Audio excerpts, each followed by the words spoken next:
Hey, fight fans, this is Czech from MMA Explosion. I'm here with Tom Joyce. How you doing? Hey, what's up? Let's roll through some things today. We have, the first thing I want to talk about, Tom, we had Strikeforce over the weekend. And we have a new women's champion in Cyborg Santos. Oh, yeah. She beat Gina Carano. It was a great fight, and you know, I feel that Gina will bounce back from that one. Oh yeah, absolutely. Maybe she'll string together a couple more wins and then rematch. They'll kind of build up to a rematch with Cyborg there. And then we also saw in that event, we saw the emergence of Gegard Mousasi. For those who don't know about him, the Americans who don't know, because he's had a lot of success overseas. But Gegard Mousasi beating Babalu Sobral for the light heavyweight title, Strikeforce. I mean, just it was quite a breakout moment for him. Absolutely. So we'll see what is next for this guy, because he's been a champ at 185. He's now a champ at 205. I mean, he could possibly go heavyweight from here, or stick around at light heavyweight. We'll see what Strikeforce throws at him. Yeah. I mean, it's good that Strikeforce is kind of producing a couple of new stars in the MMA. Yeah, I mean, well, not new stars because they've both been around, but I mean, I should say, a couple real breakout stars there. And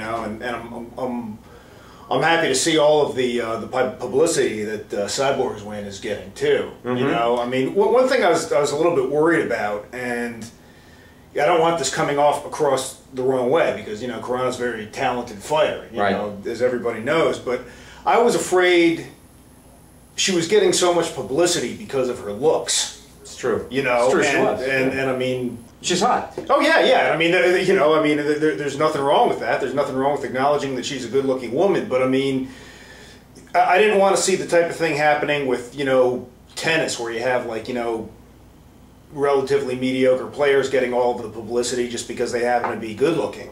But like Anna Kournikova, exactly. She's not all that great. I mean, she's better than me, but she's. Oh yeah. Maria Sharapova. If we can digress to tennis for a second, even though I don't know anything about it, but Maria Sharapova is hot, and she's good. Oh yeah, exactly. It's good to be good and hot at the same time. Sorry, go ahead. Oh yeah. Well, I mean, I didn't mean to suggest by that Carano's not a good fighter. You know what I mean? Yeah. But I mean, what I'm happy to see in the wake of that fight is that all of the attention is going to the results of the fight, to their relative strengths as athletes, as opposed to, boy, she looked hot in that. You know what I mean? Right. So I mean, it was a great coup for women's fighting. Absolutely. And hopefully we get to see that continue, because I gotta say, when I first heard about women's fighting, I was like, I mean, but I've warmed up to it, Tom. I gotta tell you, I've warmed up to it. I have respect for it, and so may it live a long and prosperous life, just like men's fighting. Absolutely. Anyway, let's get on to it here. Jimmy Shrapnel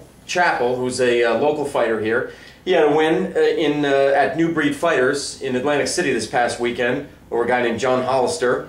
And just like his quick sub at the Warrior Challenge, the first Warrior Challenge that we had, Chappell got another one. He got an armbar in under 2 minutes. Wow. So that guy is, he's got some serious ground skills there. Oh yeah, absolutely. You think, speaking of breakout stars, do you think he might be the next one from this region? You just never know. I mean, we've already got a bunch, I mean, we've got a number of breakout stars like Biff Walliser and Justin Scott, and Dwayne Bastris, and the list goes on and on. Yeah.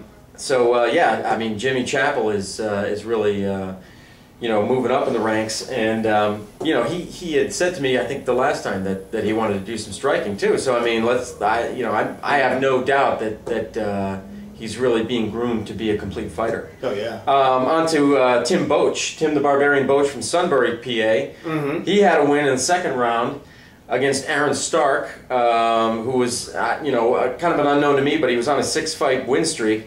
This was at King of the Cage. They had an event called Thunderstruck in Everett, Washington. Tim was training in Sunbury, and but then for this fight he enlisted the help of Matt the Wizard Hume. Now Matt Hume, for a lot of you may not know, Matt Hume goes way back. He fought in Pancrase. Wow. In the early '90s. Dang. In Japan.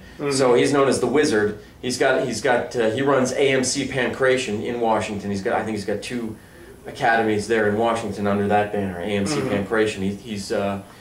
He's trained Josh Barnett in the past, among others. So Tim had gone, and you may not know this, Tim had gone 2-2 in the UFC, and so they cut him, and now he's kind of climbing his way back up for hopefully another run at the major leagues. Oh yeah. So he had a second round guillotine on Stark for the win. So hopefully this is the beginning of his climb back up. Oh yeah, best of luck to him. Yeah. Absolutely. On to this past weekend also in Canonsburg, PA. I don't know where that is, but Canonsburg, PA, there was an event called There's Going to Be a Fight Tonight. All right. And there were several. There were 5 pro fights and 7 amateur fights. This was at the South Point Iceoplex, I think that's how you pronounce it, on Saturday, and looked to be a great event. I have to call Greg Serb from the Athletic Commission to see how many people they had, what the attendance was, and what the gate was. But from all the looks of it, it was a great event. Cool. And then this Saturday, Tom, this Saturday is Arena Assault at the Arena. All right. In Philly. Also known as it used to be known as the Alhambra, the new Alhambra, the ECW Arena. But anyway, it's the same place. It's in Philadelphia. Not a bad seat in the house. I think it seats a little over 1,000, maybe 1,500, something like that. They can squeeze in there. We've got a number of great local fighters. First of all, Jay Haas from Hanover Academy of MMA. He's fighting against Doug Anderson from Rhino MMA. Right. Then we've got guys from Holstein Athletics, which is in Harrisburg, excuse me. Another guy from Blackman MMA. Steve Blackman up in Harrisburg as well. Then a number of other camps that are in this area. So they've got, let's see, 3 pro fights and a number of amateur fights. So that should prove to be a great event as well. Okay. So that's what we got going. So we'll keep you updated on that stuff. Just tune into the blog. And finally, one last thing. Tom, if you could help with a visual on this one. Oh yeah. I posted something on the blog, and I just want to let everybody else know that didn't get to see this, the uncanny resemblance between Hanato Babalu Sobral and a boxing Mickey Rourke. Tom, we do the honors? Yeah. This take a flipped me out when I saw it on Ted. Ted broke this news here. That kind of flipped me out when I saw it on a blog. Breaking news for you fight fans. Yeah, so I guess Babalu is taking some hairstyling tips from the boxing era Mickey Rourke. I hope he's not taking any fighting tips from him. Yeah, unfortunately the hair didn't work against Musasi, but anyway, there you go. That's it. That's the humor content for this week. So for Tom, Joyce, this is Ted Czech saying take care. We'll see you next time.